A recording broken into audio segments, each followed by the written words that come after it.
ರಾಜ್ಯ ಬಿಜೆಪಿಯ ನೂತನ ಸಾರಥಿಯಾಗಿ BY ವಿಜಯೇಂದ್ರ ಅಧಿಕಾರ ವಹಿಸಿಕೊಂಡ ನಂತರ ಒಂದಿಷ್ಟು ಬದಲಾವಣೆಗಳು ಆಗ್ತಿದೆ.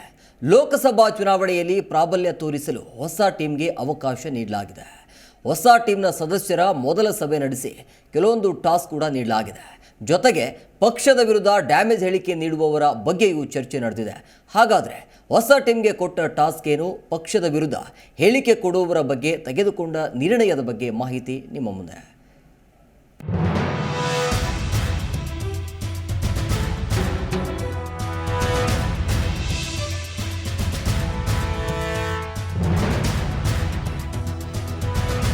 ವಿಜಯೇಂದ್ರ ನೇತೃತ್ವದಲ್ಲಿ ಪದಾಧಿಕಾರಿಗಳ ಮೀಟಿಂಗ್. ಲೋಕಸಭಾ ಚುನಾವಣೆ ಗೆಲ್ಲೋದಕ್ಕೆ ಸದಸ್ಯರಿಗೆ ಟಾಸ್ಕ್. ಪದಾಧಿಕಾರಿಗಳ ಸಭೆಯಲ್ಲಿ ಯತ್ನಾಳ್ ವಿಚಾರವೇ ಸದ್ದು. ನೂತನ ಅಧ್ಯಕ್ಷರಾಗಿ ಅಧಿಕಾರ ವಹಿಸಿಕೊಂಡ ಬಳಿಕ ಹೊಸ ಟೀಮ್ ಕಟ್ಟಿ ಮೊದಲ ಸಭೆ ಕೂಡ ನಡೆಸಿದ್ದಾರೆ. ನೂತನ ಸದಸ್ಯರಿಗೆ ಕೆಲವು ಸೂಚನೆಗಳ ಜೊತೆ ಟಾಸ್ಕ್ ಅನ್ನ ನೀಡಲಾಗಿದೆ.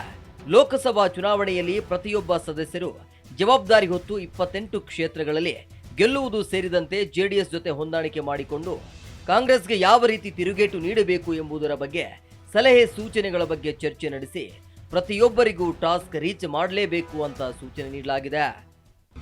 ಬಹಳ ದೊಡ್ಡ ಜವಾಬ್ದಾರಿ ನಿಮ್ಮ ಮೇಲೆ ಇರ್ತಕ್ಕಂಥದ್ದು. ಜವಾಬ್ದಾರಿ ಅಂತ ಹೇಳಿದ್ರೆ ಹೊಣೆಗಾರಿಕೆ. ಈ ಹೊಣೆಗಾರಿಕೆ ಯಾವ ಕಾಲಘಟ್ಟದಲ್ಲಿ ನಮಗೆ ಹೊಣೆಗಾರಿಕೆ ಸಿಕ್ಕಿದೆ ಅಂತಕ್ಕಂಥದ್ದು ಬಹಳ ಬಹಳ ಮುಖ್ಯ. ನಾವು ಇಷ್ಟು ದಿನ ನಾವೆಲ್ಲರೂ ಕೂಡ ಭಾಷಣ ಮಾಡ್ತಾ ಇದ್ವಿ ಅನೇಕ ಚುನಾವಣೆಗಳಲ್ಲಿ ಮತ್ತು ಬೇರೆ ಬೇರೆ ಸಂದರ್ಭದಲ್ಲಿ. ಸ್ವಾತಂತ್ರ್ಯ ಬಂದ ನಂತರ ಕಾಂಗ್ರೆಸ್ಸೇತರ ಪಕ್ಷಕ್ಕೆ ಕೇಂದ್ರದಲ್ಲಿ ಅಧಿಕಾರಕ್ಕೆ ಬಂದಿರತಕ್ಕಂತ ಎರಡನೇ ಬಾರಿಗೆ ನಿರಂತರವಾಗಿ ಕೇಂದ್ರದಲ್ಲಿ ಆಡಳಿತಕ್ಕೆ ಬಂದಿರತಕ್ಕಂತ ಸುಸಂದರ್ಭ. ಆದ್ರೆ ಇವತ್ತು ನೋಡಿ ನಮ್ಮ ಸೌಭಾಗ್ಯ, ಮುಂದಿನ ಲೋಕಸಭಾ ಚುನಾವಣೆಯಲ್ಲಿ ಕೇಂದ್ರದಲ್ಲಿ ಮತ್ತೊಮ್ಮೆ ಭಾರತೀಯ ಜನತಾ ಪಾರ್ಟಿ ಸರ್ಕಾರ ಬರ್ತಕ್ಕಂಥ ಒಂದು ಕಾಲಘಟ್ಟದಲ್ಲಿ ನಾವು ಇದ್ದೇವೆ. ನರೇಂದ್ರ ಮೋದಿಜಿಯವರು 3ನೇ ಬಾರಿಗೆ ದೇಶದ ಪ್ರಧಾನಮಂತ್ರಿ ಆಗ್ತಕ್ಕಂಥ ಸಂದರ್ಭದಲ್ಲಿ ನಾವು ಈ ಒಂದು ಜವಾಬ್ದಾರಿಯನ್ನು ನಾವು ತೆಗೆದುಕೊಂಡಿದ್ದೇವೆ. ಯತ್ನಾಳ್ ವಿರುದ್ಧ ಹೈಕಮಾಂಡ್ಗೆ ದೂರು ನೀಡಲು ಆಗ್ರಹ.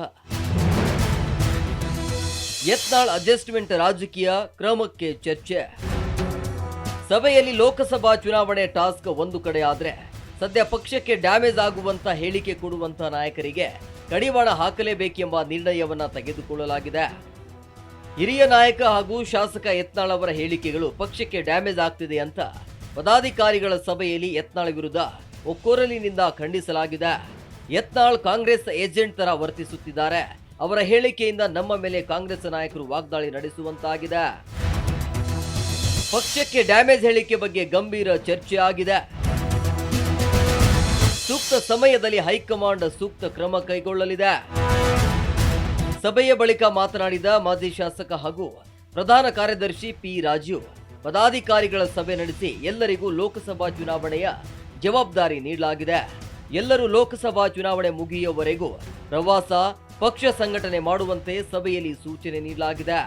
ಪಕ್ಷದಲ್ಲಿನ ಅಶಿಸ್ತಿನ ವಿಚಾರದಲ್ಲಿ ಇತ್ತೀಚಿನ ಘಟನೆ ಸಭೆಯಲ್ಲಿ ಬಹಳ ಗಂಭೀರವಾಗಿ ಚರ್ಚೆ ಆಗಿದೆ. ಇತ್ತೀಚಿನ ಎಲ್ಲ ಬೆಳವಣಿಗೆಯ ಬಗ್ಗೆ ಪದಾಧಿಕಾರಿಗಳು ಚರ್ಚೆ ಮಾಡಿದ್ದಾರೆ. 4 ಗೋಡೆಗಳ ಮಧ್ಯೆ ಚರ್ಚೆ ಆಗಿದೆ. ಆಂತರಿಕ ವಿಚಾರ ಬಹಿರಂಗಪಡಿಸಲ್ಲ.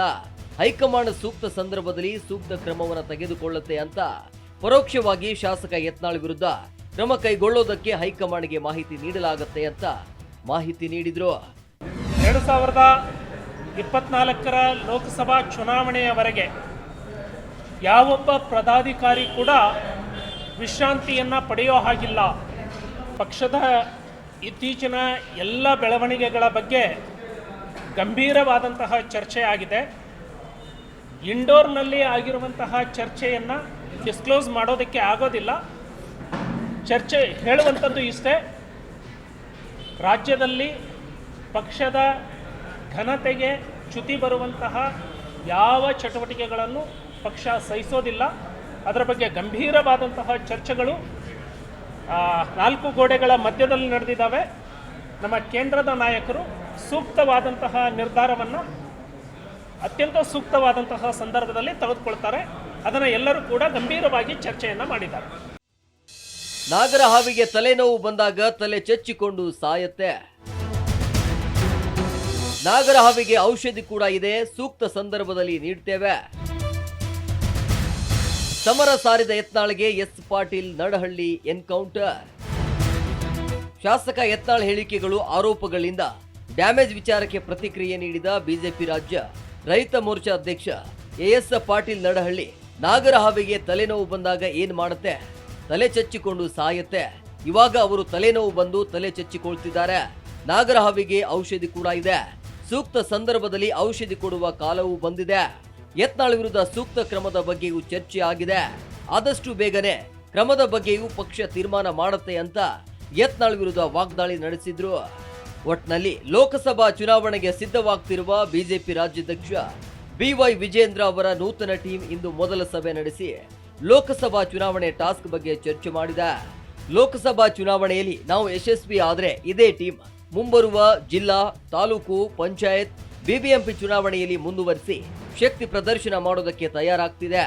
ಇನ್ನು ಈ ಸಭೆಯಲ್ಲಿ ಪಕ್ಷಕ್ಕೆ ಡ್ಯಾಮೇಜ್ ಆಗುವಂತೆ ಹೇಳಿಕೆ ಕೊಡ್ತಿರುವ ಯತ್ನಾಳ್ಗೆ ಕಡಿವಾಣದ ಬಗ್ಗೆ ಚರ್ಚೆ ಆಗಿದ್ದು, ಈ ಬಗ್ಗೆ ಹೈಕಮಾಂಡ್ ಯಾವ ನಿರ್ಧಾರ ಮಾಡುತ್ತೆ, ಹೊಸ ಟೀಮ್ ಮುಂಬರುವ ಚುನಾವಣೆಗಳಲ್ಲಿ ಕಾಂಗ್ರೆಸ್ಗೆ ಟಕ್ಕರ್ ಕೊಟ್ಟು ಯಶಸ್ವಿ ಆಗತ್ತಾ ಅನ್ನೋದನ್ನ ಕಾದು ನೋಡಬೇಕಿದೆ. ಕ್ಯಾಮರಾಮ್ಯಾನ್ ವೆಂಕಟೇಶ್ ಜೊತೆ ಜನಾರ್ದನ ಹೆಬ್ಬಾರ, ಜಿ ಕನ್ನಡ ನ್ಯೂಸ್, ಬೆಂಗಳೂರು. ಪ್ರತಿಕ್ಷಣದ ಸುದ್ದಿಗಾಗಿ Zee Kannada news app download ಮಾಡಿ. Live TV, latest updates, entertainment, lifestyle, technology ಸುದ್ದಿ ನಿಮ್ಮ ಅಂಗೈಯಲ್ಲಿ.